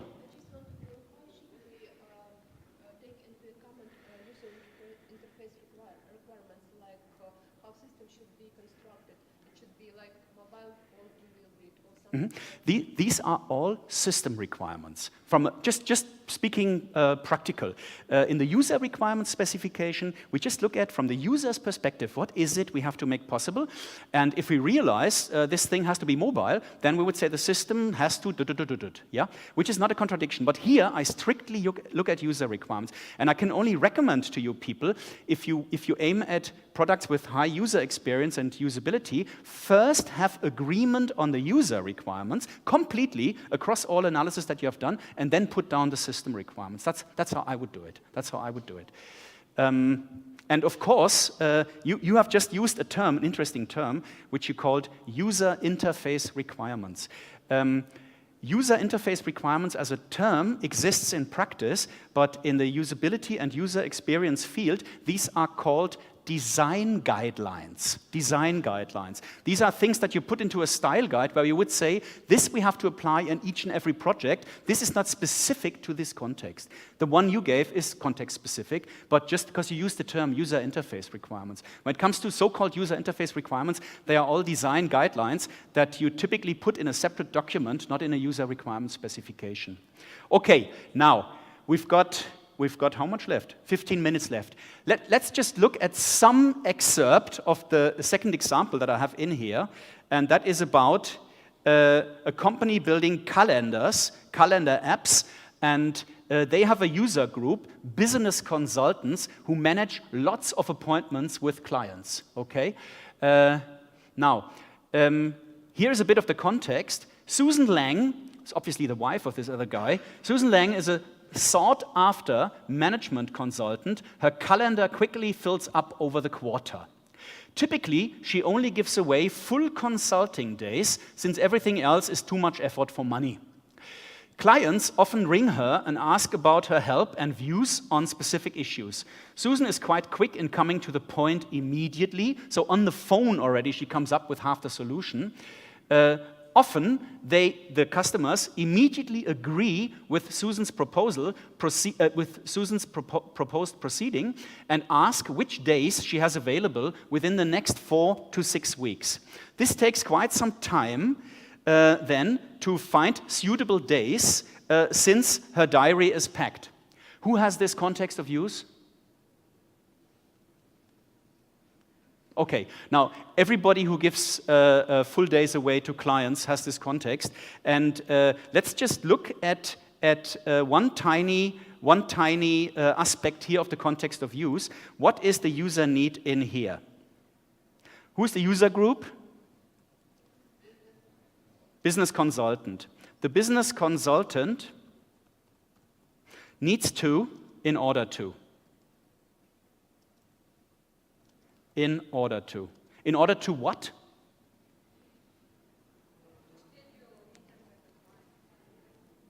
Again, loud. Okay, I'm not hearing anything for some reason. Right. In order to schedule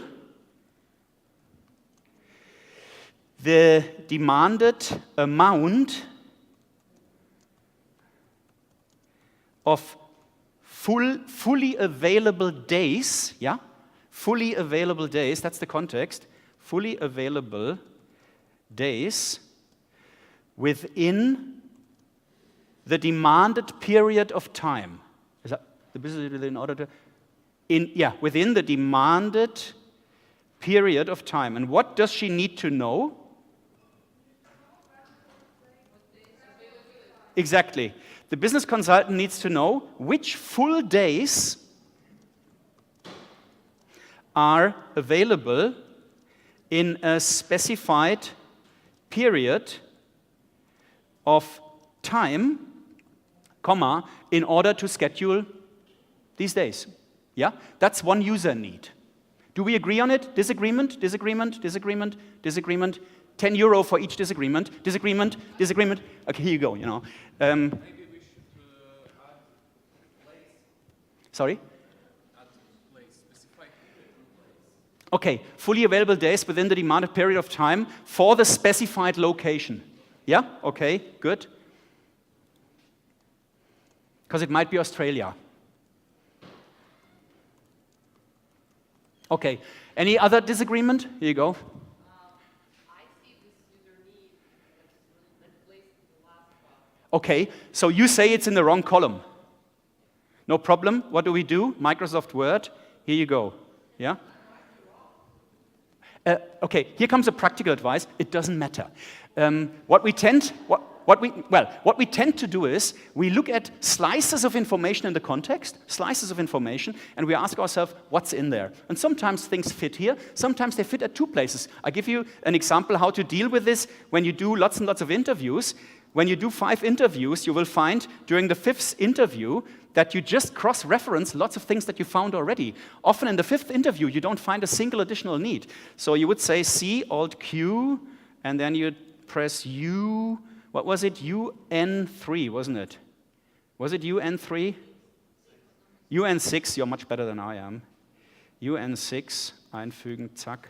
Okay, you see, so fixed, you know, we have a cross-reference up there, it's fine, you know. And the more interviews you carry out, the more cross-references you have in your specification. Of course, you don't use Microsoft Word, you use a tool for it, which you now know all about. But Microsoft Word is used in this way by me and the person who has developed it. I guess. Anyway, now, okay, stay here, most of you.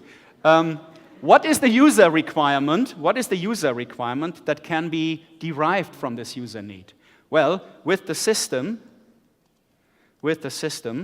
comma, the user shall be able to what? Recognize available days. And what is an available day? In a specified time range. What is an available day? Sorry? Without a single thing in there, right? So, shall be able to recognize available days actually, without any, let's say, appointments, yeah? And that is a user requirement here. And how do you do this with Outlook? How do you do this? Who of you uses Outlook? Okay, right. How do you overview your free days within the next 3 months with Outlook while you have somebody at the phone? Exactly. You have a hard work because this requirement is not met by the system. It's just not met. It's not met. It's not there. So, and here you could, you know, if you were Microsoft and you were part of the user research team and you would come up with this and debate this with the Outlook people, they might be rather interested. You know, although it looks like a lot of work when it comes to development. So that's another rather fancy user requirement if you really look at it. I don't know a single calendar on earth that does this. Okay, we've got 15 minutes left, or 13, and you people look a bit tired, if I'm quite honest with you. So I'll continue with some of the slides that I brought. The third example we will skip, it's about visiting doctors, and nobody wants to visit a doctor to begin with, so we skip it for today. In general, user needs analysis is like digging for gold. A lot of work with little outcome. And you know, if you look at this person here, this is a gold digger, and this thing that this person holds in their hand is this table that we just worked on, you know, because it's a table where you put a lot of ground material in there, also referred to as the context of use, and then you shake it to find out if there are gold nuggets in there and which are the gold nuggets. So that's the gold digger's view on gold, and that's the business analyst's view on user needs analysis. Now, once you want to present your findings to project teams, I advise you to have a different view on those user requirements. By the end of the day, the team will just worry about the user requirements. The user needs you only use retrospectively to back up your user requirements. You know, if one of the Outlook team tells you, "What's this? Nobody has ever told us this." Okay, you would say, yes, but there is a user need that people need to know which full days they have available over a period of time. Yeah, and? Yeah, that leads to this requirement. And how many people have said that? 5. Interesting, right? So if you don't have the basis of user needs and as-is descriptions, no one's ever going to listen to you. And so that's what we need to come to valid requirements, but afterwards we have to put them in the shelf for our customers, and our customers for the user requirements are the project members who derive system requirements from them, who want to build solutions based on them. And in order to make this look nice, what we do is, you know, we do the following. We structure those requirements. Remember, we have 5, ideally, sometimes 3. If you just get money for 1, I would leave the company. If you have 3 to 5 as-is scenarios, and you identified the user needs in there, you derived the user requirements, and all of a sudden you have a lot of them. And the more requirements you show to people as a flat list, the more tired they get, like you people here in the room. And so you structure them based on all the tasks that they belong to. And this structuring is actually a separate workshop to do this. To do this structuring is not simple, because we're not structuring user requirements by system components, we're structuring user requirements by the tasks that they support. And it can be shown that each task a person has can be broken down in 7 ± 2 subtasks. That's a practical sort of advice. And once we have done this, we have a beautiful list of requirements that are sorted. Well, that's again our tool, don't worry about it. Really don't worry about it. But once you structure requirements by the tasks that they support, you can walk with the project team through the tasks and look at each of those requirements. And then they are nice portions, nicely structured portions, and that has to be done after your analysis with this table.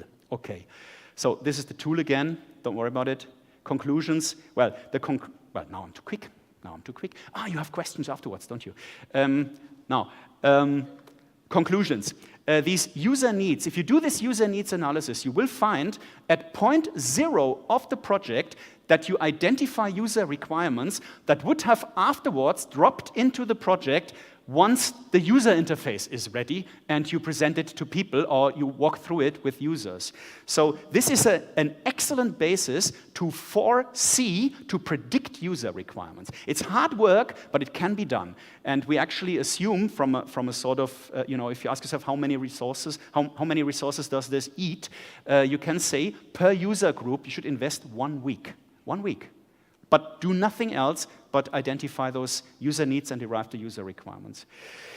Okay, this one we have seen. User needs are not subjective, they are objective. They typically apply to the whole of a user group, which is a marvelous phenomenon, because that's what everybody wants. Every company wants to build 1 product, don't you? By the end of the day, you aim at 1 product, As soon as you have 2 or 3 or 4, this costs money, but people aim at 1 product. And if you try to find out whether you are capable of getting 1 product out of your situation, you have to look at the user needs. Because if you find out that there are 3 different user groups who have completely different user needs, you probably end up with 3 products by the end of the day, by the end of the project, or by the end of by the end of the life cycle of the project, the product. User needs help facilitating discussions with stakeholders. We've seen how much discussion we had here when I've drafted the user needs. And as long as you stick to your syntax rules and to the quality criteria, you can really tame a team based on those user needs. I can guarantee you this. Furthermore, exactly, this is what I said at the beginning. If you try to hijack the subject-user experience in your company, the best advice I give you is hijack the context of user analysis, also referred to as user research, and then the creative people will come to you, and you will be part of the fancy people. You're already part of the fancy people with your beautiful green shirt. Are you a designer? No, okay. I would have guessed, I tend to guess things, should never do this, but I guess, okay. Right. Again, you know, if you ask yourself how to do this in a systematic way, there are three-day courses, how to identify context of use, how to derive user requirements, how to structure requirements, how to prioritize user requirements with users. That's part of this curriculum here. And that's actually the end of my session. That's actually the end of my session. And here are the questions, of course, because we've got 10 more minutes, right? And you're not going to leave the room, because you have lots and lots of questions, don't you? Here you go. Thank you for presentation. It was really useful.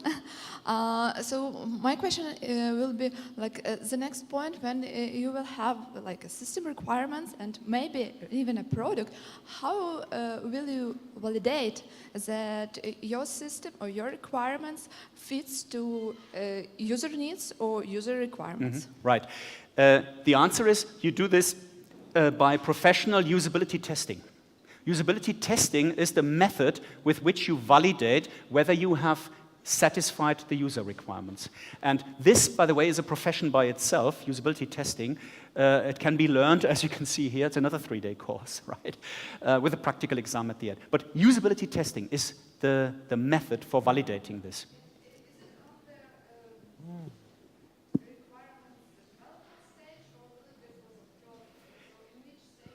Okay, the rule of thumb, thank you very much. The question here is, when do you do usability testing? The rule of thumb is, as soon as you can let users walk through one complete task with whatever you have, may it be a prototype, may it be a concept, right? As soon as you can walk through a complete task, like sleeping. Sleeping starts at going to bed, yeah, setting the alarm, that's all part of sleeping, not falling asleep, right? We know all about it. Then falling asleep, it's all part of the task model, and eventually waking up and being completely exhausted. That's the sort of, that's the one task that an alarm clock supports. And if you wanted to test an alarm clock, you would have to walk through the complete task, otherwise you don't get valid data. So if you have a system that supports 20 tasks for people, we would say, whatever task can be tested with whatever we have, test it. That's the answer. Mm-hmm. So we will go around here with the microphone, so all of you can ask their questions. Your recommendations how to be in situation, for example, if I need to build a big system, big system for several departments, and each department has own head of department, which knows the whole workflow in his department, but he doesn't know any details.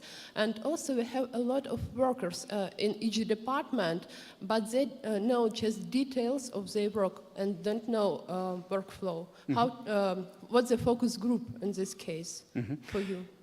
Right.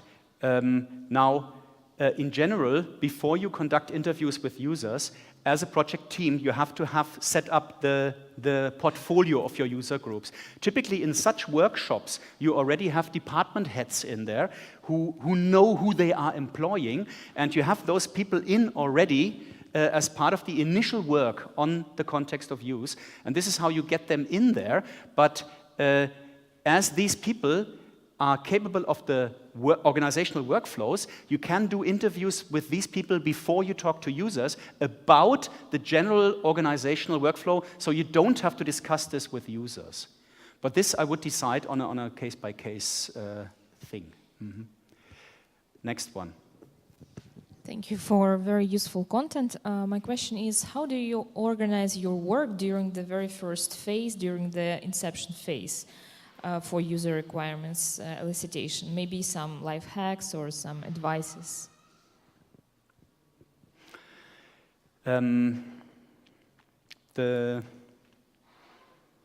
the one thing I always do is, I have to go back to a slide.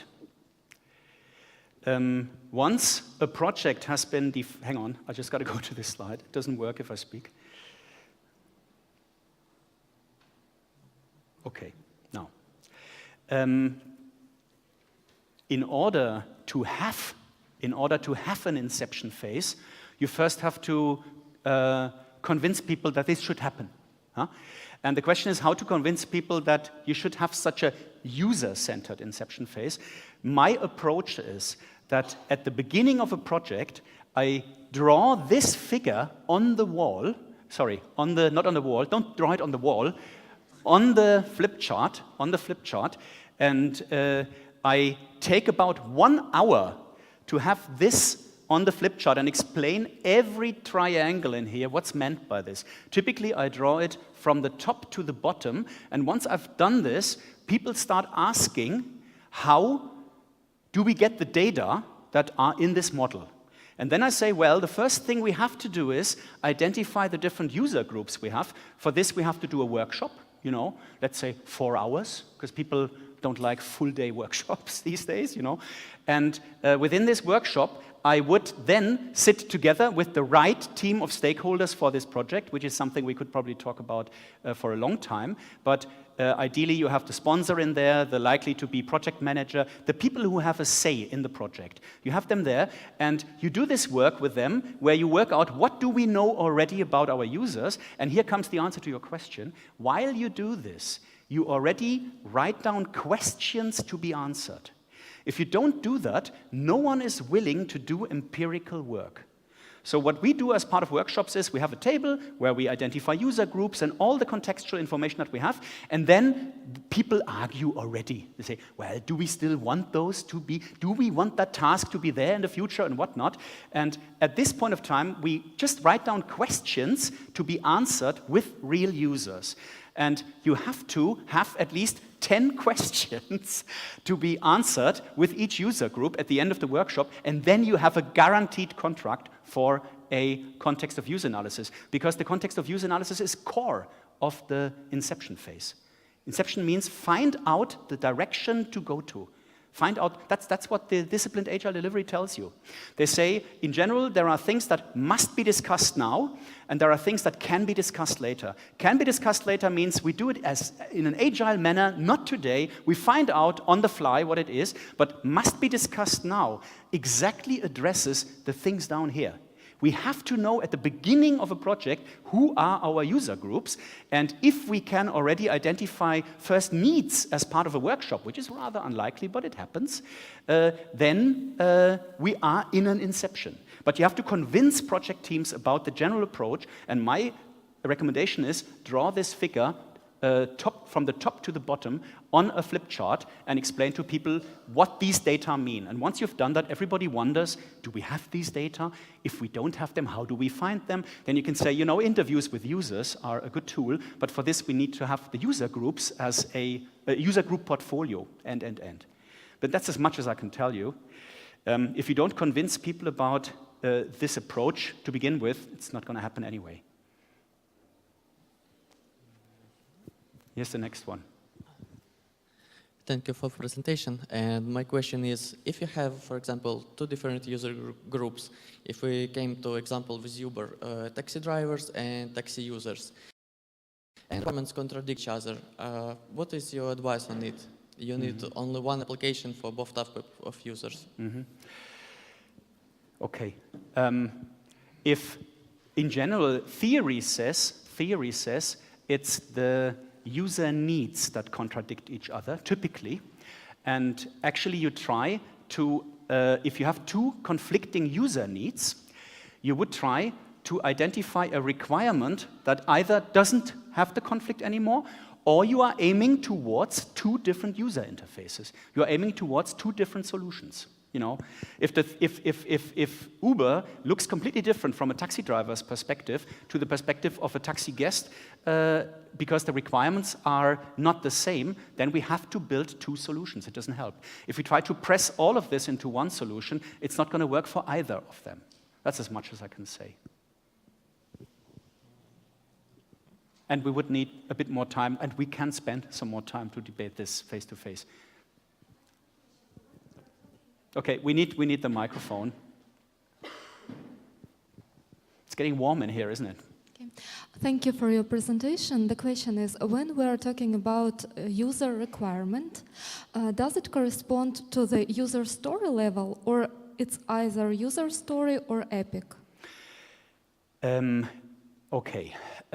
I would say a user, what we call a task here, like sleeping or employing a new person versus throwing somebody out, which happens on a daily basis.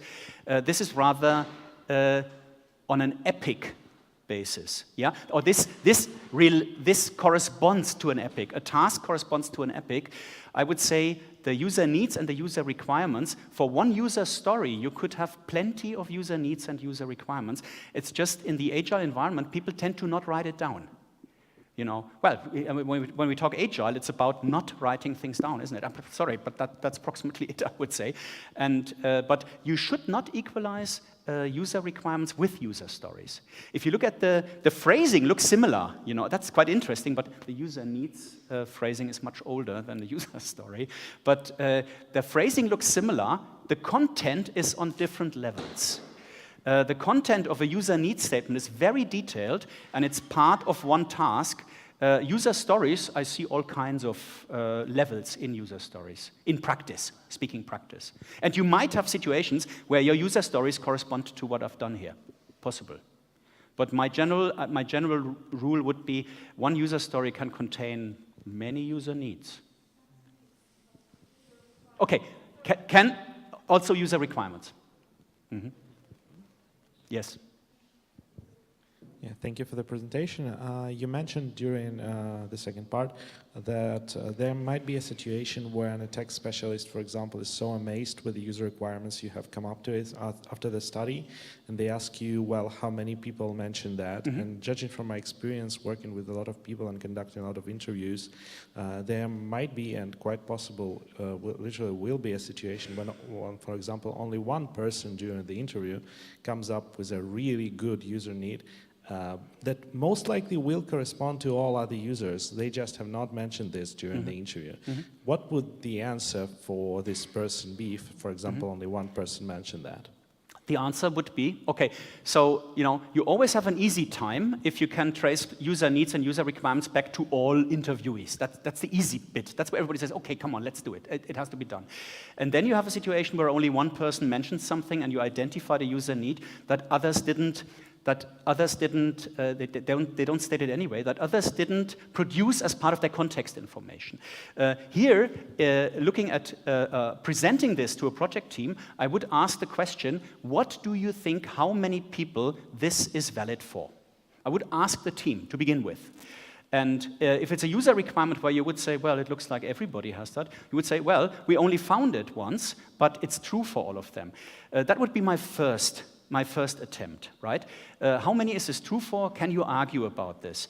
But if that isn't sufficient because you found something that everybody thinks it's interested, but people think it's a risk, then there are methods also from requirements engineering and business analysis. For example, the Kano scheme, where you can identify the relevance of a requirement, no matter where it came from, with real users. And that would be the second, let's say, the second weapon I would apply to identify the relevance of a user requirement. But I can tell you from my experience, typically if you just ask people, how many do you think this is true for? Like with the consultant, I just showed you, how many people do you think have to look up full days in their calendars? How many, you know? This is one approach to convince those who are supposed to prioritize it that it's relevant or not. You know, you didn't ask that, but I think it relates to the question. I was once working for a product manager in a large organization building coffee makers. We're not just doing medical products. And this product manager had data that pointed to, with our help, that a touch screen is completely irrelevant for a coffee maker. Completely irrelevant, right? And when we found that out as part of the project, people sort of said, yeah, that looks sensible, but can we really do this? All our competitors have touch screens now, and they did it, and they won a prize for this coffee machine. And if you look at the latest coffee machines that you get in the supermarket, neither of them has a touch screen anymore. So the question is always how to find out whether your data are valid. One is this one here, that you deep dive in the context and see how things happen. And the other one is you just take requirements and go through a Kano scheme analysis with them. It's a matter of costs also. Итак, давайте поблагодарим еще раз нашего выступающего.